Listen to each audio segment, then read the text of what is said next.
Hey agents, welcome back to the RedX channel. Today we have Curtis Fenn, the president of RedX, and Tyler Fenn, the VP of sales here at RedX as well. And they're going to be answering very common questions, general FAQ that we get from our customers. So let's run it.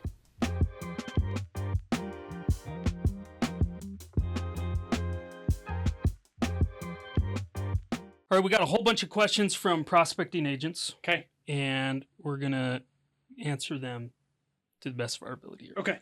Question number one. How do you supplement prospecting calls with text and email? Oh, that's a good question. For me, I think it depends. Like if I'm calling expired listings, I just want them on the phone. And I'm going to call them today, and then I'm going to call them again this afternoon, and I'm going to call them again tomorrow, and I'm going to call them again the next day. Because in reality, they're not going to remember that I called from one day to the next. But when it comes to longer term follow-up, I think having multiple channels matters, right? So targeting people on social media and direct mail, like the mailbox is super hot right now. So sending a handwritten letter to somebody, a text message and email, all of those things, I think that multiple channels of communication increase the likelihood that you're going to connect with somebody.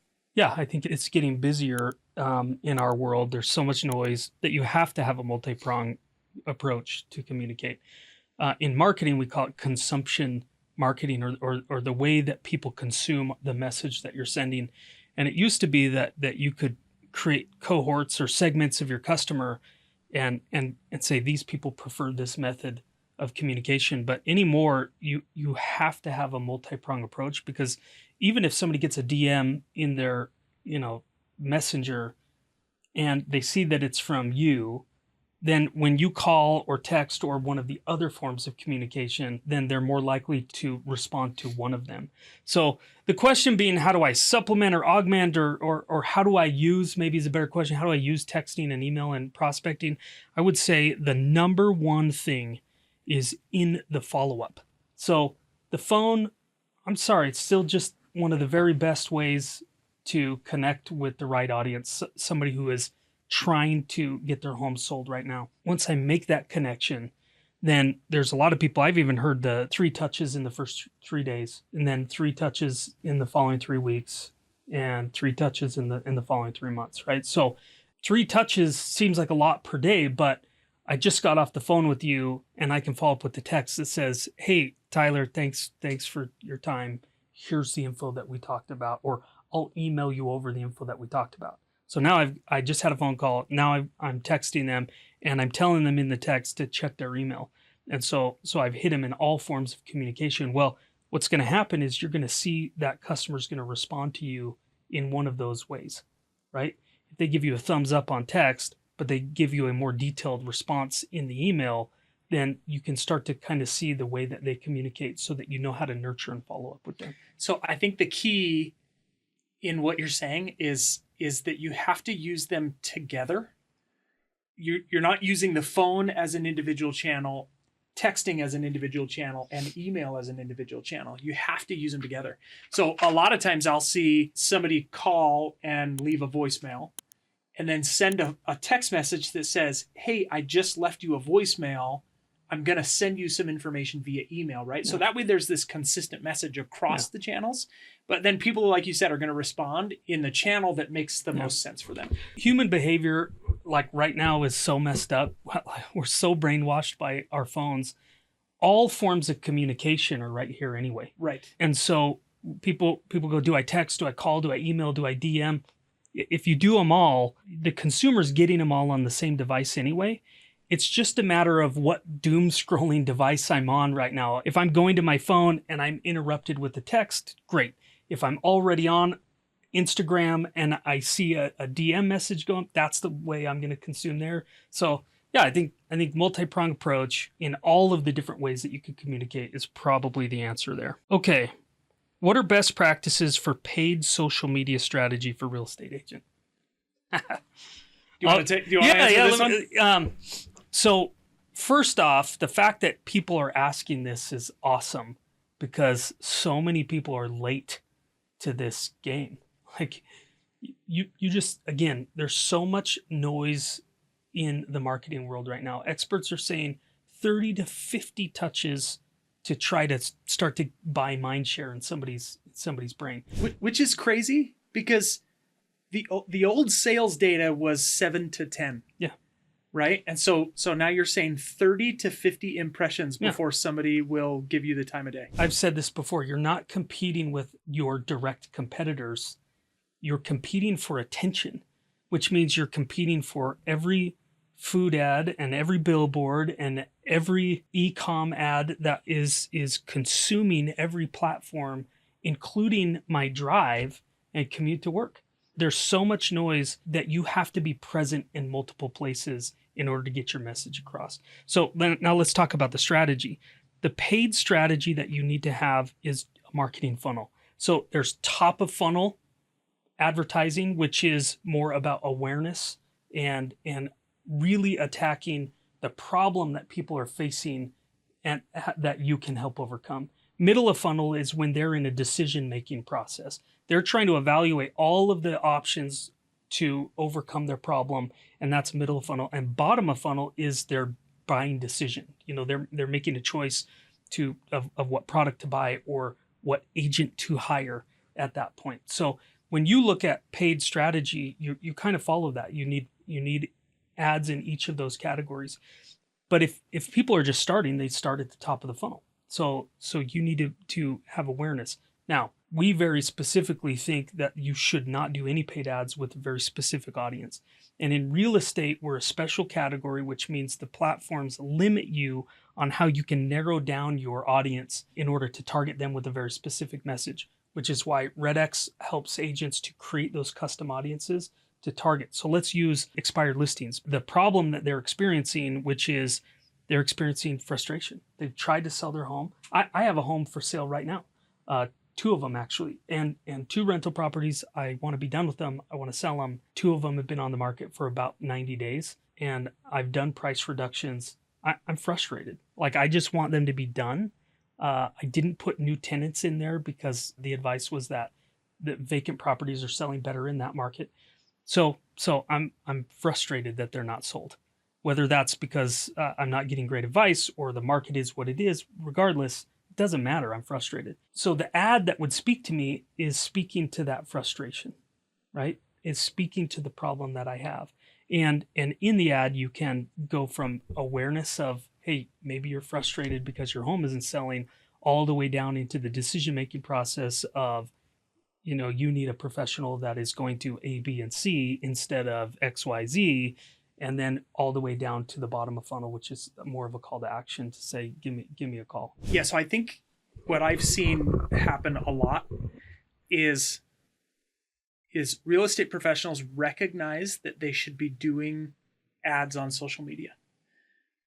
But because they don't have a marketing background, they don't have guidance, they don't have direction, they end up just posting ads and putting asinine budgets, and then they're surprised when it doesn't produce. I was on a call with a bunch of agents recently, and I said, who's done ads with 0 result? And several people raised their hand, but I said, who's willing to share how much money they've spent on those ads with 0 return? And it was amazing the amount of money that people were spending. $1,500, $6,000. The most was $10,000 on a social media campaign that had produced 0 in her business. And here's what I see happen most often is they take a blanket message like, hey, leverage my 22 years of experience as a real estate agent to buy or sell your next home. And that's the ad that goes out, and they just send it to whoever they can. And what they fail to recognize is, like marketing 101, if you don't have a relevant message to a target audience, right? If you don't have something relevant to the people that you're trying to advertise to, it will almost always fail in such a huge way. And here's the danger in that. The danger is that people go, well, I've tried social media ads, they don't work. When in reality, social media ads are awesome. Yeah, they're still when done right. Yep, they're still working. So yeah, I think we could talk about that for a whole hour here. What prospecting schedule would you recommend? What is the best time to call your leads? All right, let me take this one. Okay. I have pounded this into real estate agents' heads for almost 2 decades. Here's what I tell them. I say, you need to have 5 prospecting sessions per week. Okay. 5 prospecting sessions per week. And 4 of those should be in the morning at 8 a.m. if possible. Statistically speaking, the 8 o'clock hour is the most productive hour in terms of connections when making calls. So if you're missing the 8 o'clock hour, you're immediately putting yourself at a disadvantage. Now, if you don't have any other time of day to prospect, if you're a part-time agent and the only time you have to prospect is 2 in the afternoon, great, go prospect at 2. But if you're a full-time agent waking up going, what am I going to do today? You should be on the phones at 8 o'clock. So 4 prospecting sessions in the morning. And then what you want to do is you want to have a prospecting session in the afternoon once a week. And that should happen between like 4 and 7 p.m. And the purpose of the afternoon prospecting session is to call the people who you've called during your previous mornings and had no connection. Right? So the idea is if I'm calling at 8 o'clock and they never answer the phone, they're likely never going to as long as I call at 8 o'clock. Right. So I need to go back to my old leads or my leads that I've reached out to that I haven't made connection with, and you should be calling those in the afternoon. And then likewise, 1 weekend prospecting session per month. Saturday mornings are awesome for prospecting, and Sunday evenings after 6 p.m.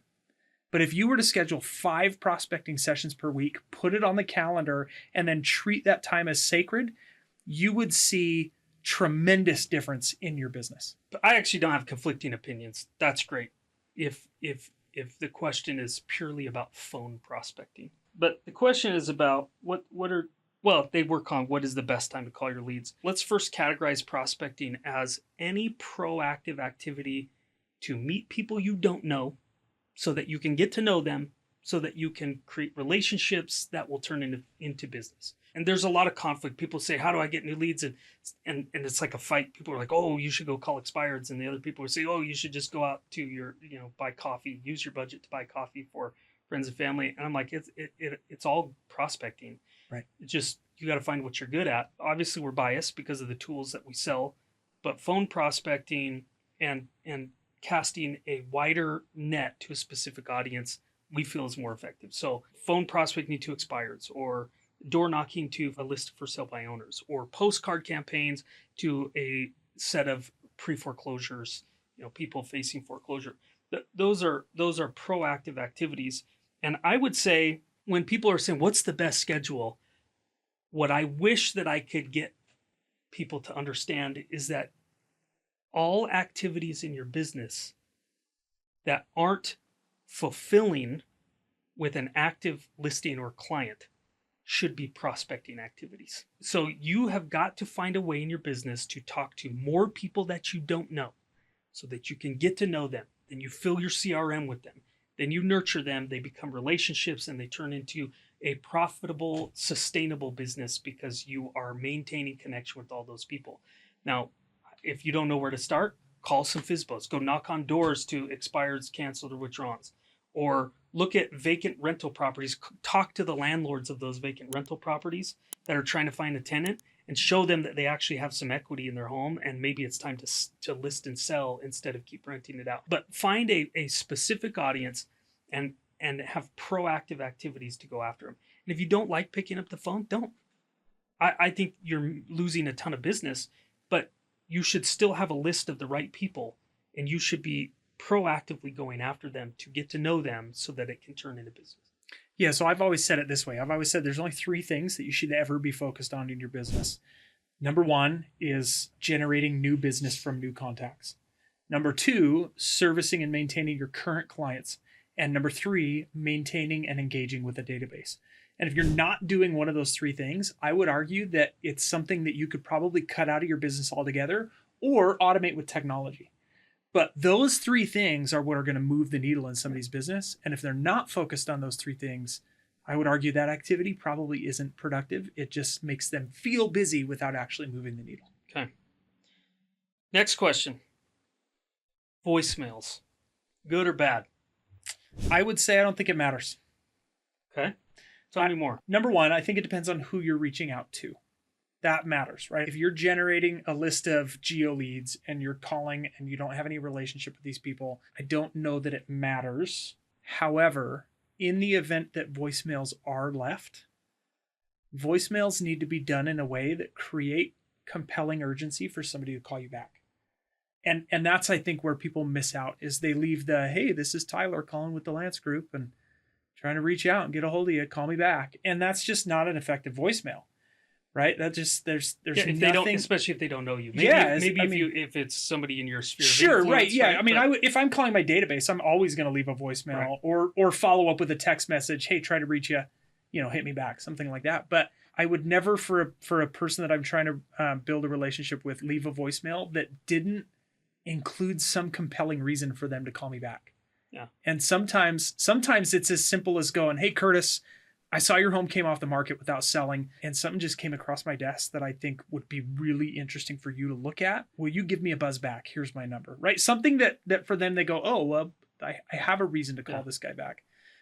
One of my favorites, I've seen this done. I've never personally done it, but do you know what I'm saying? Ahead. Yeah. Is, hey, Curtis, this is Tyler at the Lance Group, and I need you to call me back because,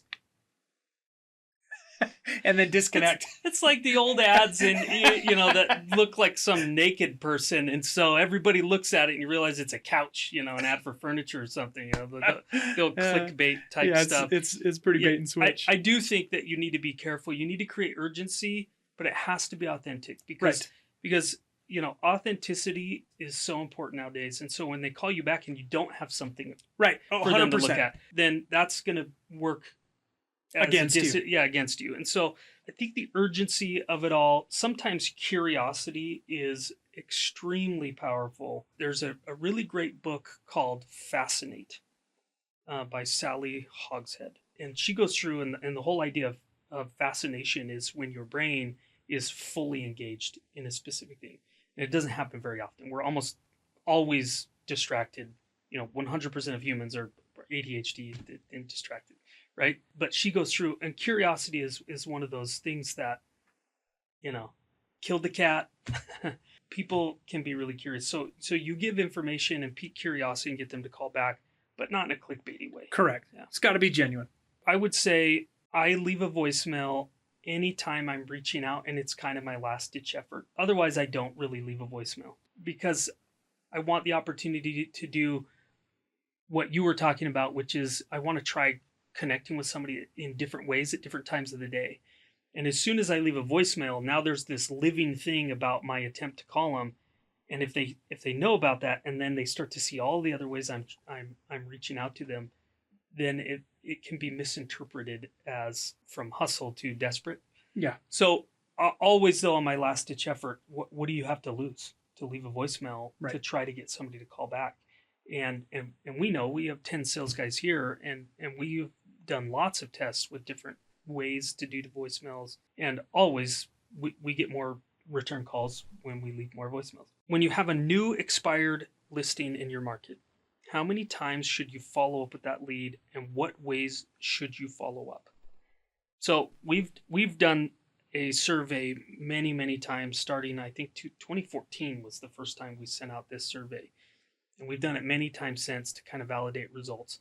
The last one we looked at was almost 60%, was 59% of agents that make over $250,000 a year still go out and knock on doors. Very strategically, they're not just canvassing neighborhoods, but they are knocking on doors. And when the follow-up question of why, it's a relationship business. Nothing can beat being in front of someone. People are nicer, they're more willing to listen, and people still crave connection, especially when we're in a world the way that it is, high stress, high paced. If somebody is thinking about a real estate transaction, it's a highly emotional situation, and we crave human connection when things are highly emotional. Technology can't replace that. Even studies are showing that's even true with the younger generation, where everybody thought the young generation is going to be so different, and the younger millennials and Gen Z is going to ruin the way that we do business because they don't want to talk. However, more so than anybody predicted, they want to interact with a professional, an expert, when things get highly emotional. And so when you have a new lead, I know I'm going beyond the question, but when you have a new lead, and what is the best way to follow up with? Go knock on their door. and you could be very strategic about that to plan your day. Don't drive all over knocking on doors. But if you are going somewhere with an appointment, you might as well pull up all of the expireds or FSBOs in that area and see which ones that you should just stop by and knock on their door. Here's some objections. We'll just list with a family member that is a real estate agent. Okay, so you're going to list with a family, but you've got somebody you know and somebody you have in mind already? Yeah. Okay, and I totally understand that. I can respect the loyalty. But let me ask you this. Would you agree that this is probably a pretty significant transaction for you? Yeah. And if that's the case, is there any harm in getting a second opinion for something that's as big a transaction as selling your home? Yeah. No. Right. And ultimately, I promise that I won't take more than 15 minutes of your time. And if you don't like what I have to say, you certainly don't have to list with me, correct? That's correct.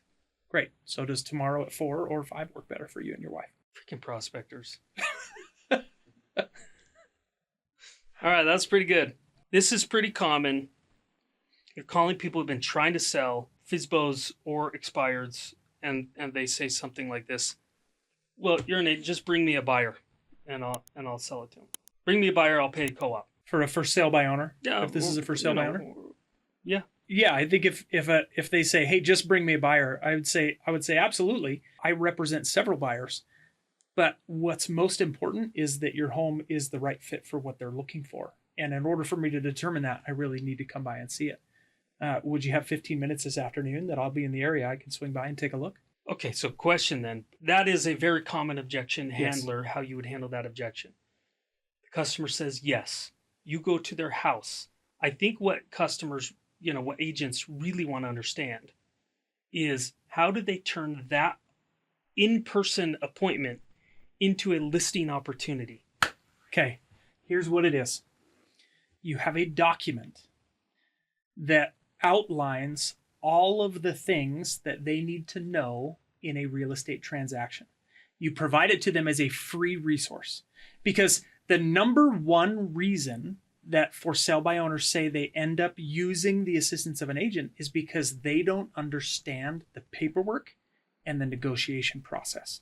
So what ends up happening is they end up going to the buyer's agent, asking questions of the buyer's agent, and now the buyer's agent is giving advice on both sides of the transaction, something that they can't do. So what you do is you bring with you a list of all of the things that they would need to know about the transaction.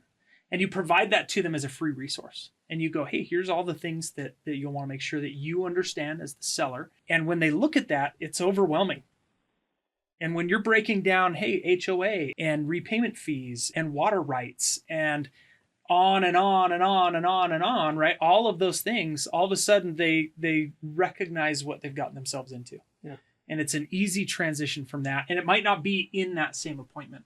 But for you to follow up maybe a few days later and go, hey, did you have a chance to look that over? Is there any questions that I can answer for you? And the best thing about if they have Red X and they pull that up and we have all of the insight data about the property and the market and what's going on there, you can really customize that document to say, because if it's old enough, then you on your list you can say, oh, and this house is old enough, you're going to need lead paint disclosures, and that's what this is, and you can kind of use that insight data to customize, and it'll do two things. It'll build authority in who you are as an expert in their home and market. And look, if you give all that information and somebody's still confident that they can do it, great. Awesome. You were the guy that gave them a bunch of free information, and you can maintain that relationship because statistically, most people are moving within their marketplace. Right.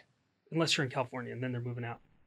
and there's a handful of states where that's the case. But in most markets, statistically, for sale by owners are gonna go, and you at least have kept the relationship where you can represent them on the next transaction.